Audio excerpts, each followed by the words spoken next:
अस्सलाम वालेकुम Nadreen Nadreen हम आपकी खिदमत में एक कहानी लेकर पेश हुए हैं।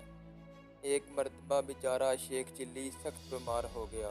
वो तकलीफ़ से करा रहा था कि इसने अल्लाह से दुआ की कि ऐ अल्लाह, अगर मैं ठीक हो गया तो एक फ़कीर को खाना खिलाऊंगा।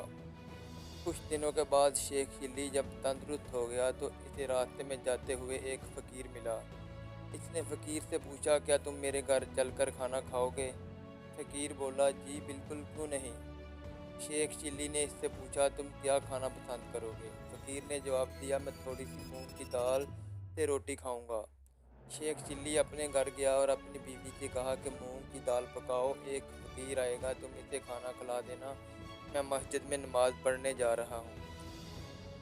जब फ़कीर घर आया तो शेख चिल्ली की बीवी ने इसे खाना खिला दिया।